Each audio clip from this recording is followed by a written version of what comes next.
E aí, meus amigos? Década de 80, uma década pesada, né? Inclusive aqui no Brasil a gente tem um pouco disso, o ambientalismo já estava começando a ganhar forças, apesar do Brasil ter tido aquele papel de destaque anti-ambientalista. Nós temos a figura de Chico Mendes, que inclusive foi assassinado. Na nossa cultura pop também está lá. O Luiz Gonzaga, o rei do Baião, canta: nem Chico Mendes sobreviveu, cadê a flor que estava aqui? As coisas começam a ficar um pouco sem esperança. Até Roberto Carlos canta a questão da baleia, a questão da natureza, Terra, Planeta, Água, de Guilherme Arantes. Começa a ter essa preocupação na nossa cultura. Mas então, professor, preocupado com isso, em 1982, a ONU convoca uma comissão de notáveis que seria presidido pela então primeira-ministra da Dinamarca, chamada Gro Harlem Brundtland. Gostaria muito de parar um tempo até para ler a biografia dela. E essa comissão de notáveis tinha até um brasileiro também, Dr. Paulo Nogueira Neto. E eles começaram a pesquisar e tentar entender o que estava acontecendo. E em 1986 eles publicam um relatório chamado Nosso Futuro Comum, que também é conhecido como relatório Brundtland, por conta da presidente da comissão. E eles propõem algo que naquela época era revolucionário. Eles disseram: olha, não é necessário, meus amigos, apenas a pobreza suja ou a riqueza limpa. Até beberam um pouquinho lá no ecodesenvolvimento. É possível o chamado desenvolvimento sustentável. Olha, Brasil, tu não disse que mais vale a pobreza suja do que a riqueza limpa? E se eu te disser que tu pode ser rico e limpo? Ah, eu tenho interesse de ouvir. Como? E eles nos dizem em uma frase: o desenvolvimento sustentável é o crescimento econômico com justiça social e equilíbrio ecológico. Eles reconhecem: olha, não existe proteção do meio ambiente sem economia, porque se eu não tiver recursos econômicos para financiar a proteção do meio ambiente, nada conseguirá ser feito. Do mesmo jeito, não existe economia sem meio ambiente. Se eu não proteger o meio ambiente, a economia vai acabar falindo. E aí, professor? E aí, meus amigos, que aquele conceito, naquele momento, caiu como uma luva. E muito daquela falta de esperança ajuda a construir uma década de 90 com cores muito mais claras, com o ser humano vencendo grandes dos desafios. Os filmes, sei lá, Free Willy, até mesmo Jurassic Park, que questiona um pouco da ciência, mas no final das contas o ser humano consegue se salvar e consegue estar ali numa posição privilegiada. Então, nossa, parece que agora a gente encontrou a solução para tudo. Como que a gente vai usar essa solução? E aí, meus amigos, foi convocado também pela ONU a reunião chamada Cúpula da Terra, o ECO 92 ou Rio 92, e nós tivemos até hoje, salvo engano, maior conferência da ONU de todos os tempos, aqui no Brasil, no Rio de Janeiro. O nosso presidente da época, que depois foi empichado, o Collor, ele acabou transferindo durante todo o tempo desse evento a capital do Brasil, de Brasília, de volta para o Rio de Janeiro, para fazer parte, para estar presente todos os dias naquela conferência.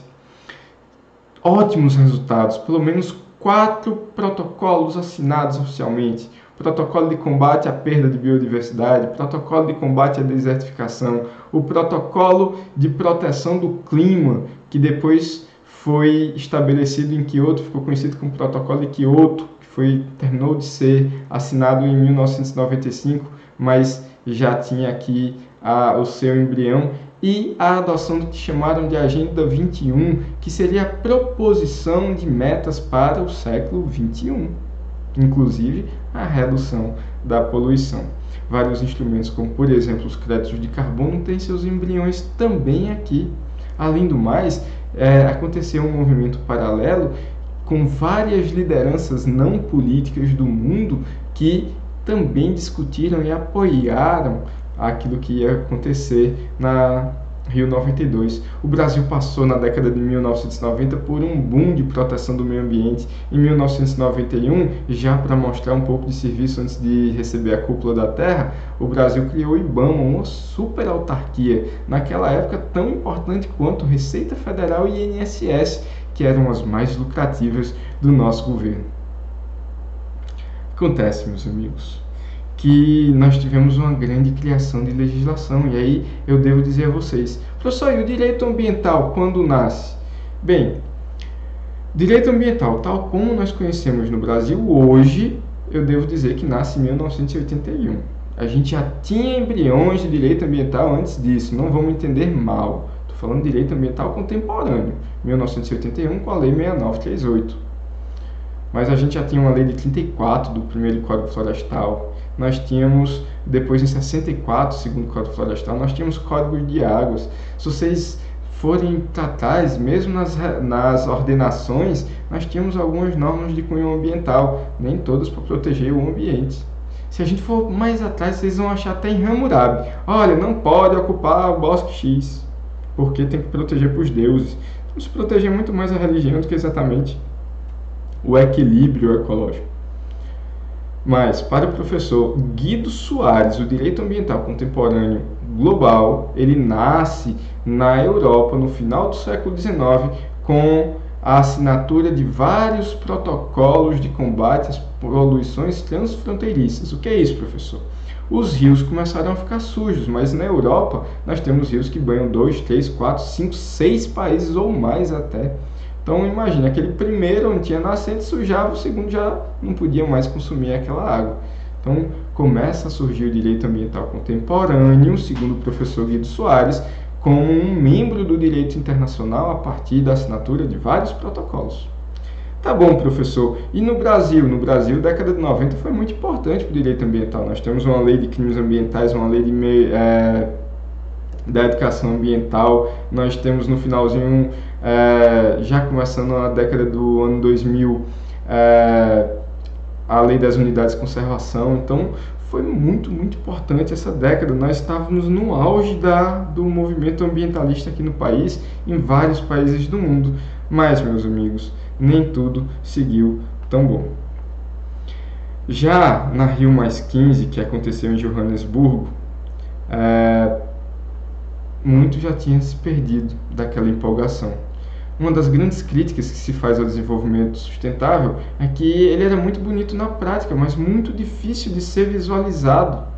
E às vezes o que era dito como desenvolvimento sustentável em determinada cidade não era na outra, e a ciência não entende isso. Para a ciência só é válido aquilo que pode ser replicado em qualquer lugar do mundo segundo o mesmo método.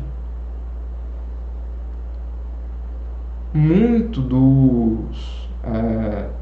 das ações ambientais demandavam recursos, e os recursos começam a ficar escassos, começam a ter várias crises também econômicas aí, década de 90, início dos anos 2000. E as coisas parecem que foram se deteriorando. A COP16, quando todo mundo achou que iam renovar o protocolo de Kyoto, porque os Estados Unidos, que eram um dos grandes empecilhos ao funcionar o protocolo de Kyoto tal como tinha sido imaginado, agora tinha Obama como presidente. Obama reconhecia o aquecimento global e dizia que ia combatê-lo, mas na COP16, no ano 2010, os Estados Unidos não ajudaram. Nós tivemos em 2010 algo muito parecido com a Convenção de 1972, só que não foi o Brasil, foi a Venezuela do então Hugo Chávez, que trouxe de novo tudo aquilo, que na verdade o ambientalismo era um neocolonialismo europeu para tentar impedir o desenvolvimento. E aí a gente vive altos e baixos. Quando o Papa Francisco assumiu, a encíclica que ele publicou é Laudato Si, ou Louvado Seja, uma referência à proteção do meio ambiente. Ele pede a proteção do meio ambiente. Só que nós temos a eleição de vários governos mundo afora, como Donald Trump nos Estados Unidos e o próprio Jair Bolsonaro no Brasil, que questionam a opção pela proteção do meio ambiente, que acham que não é tão grave assim, que tem outras áreas mais prioritárias e que muita coisa é invenção, muita coisa é coisa de ONG. Enfim, é, mesmo outros partidos que já tiveram no nosso governo federal, que prometiam, que achavam que o meio ambiente era uma bandeira importante, também foram cortando. Já em 2009, o Ministério do Meio Ambiente era o terceiro ministério que menos recebia recursos. Em 2013, quando o então presidente assumiu o governo, o meio ambiente passou a ser a pasta a segunda com menos, mas não foi porque alguém recebeu mais, é porque o Ministério de Combate à Desigualdade Racial foi extinto. E no Michel Temer, então já tem aí o meio ambiente como o ministério que menos recebia recursos da União para o combate ao desmatamento, combate à poluição. Meus amigos, vou parar aqui, mas a gente ainda tem pelo menos mais um bloco, talvez até um bloco extra, para a gente concluir os assuntos que eu queria trabalhar no dia de hoje, tá bom? Bebe uma água, estica, alonga aí, mas volta, por favor.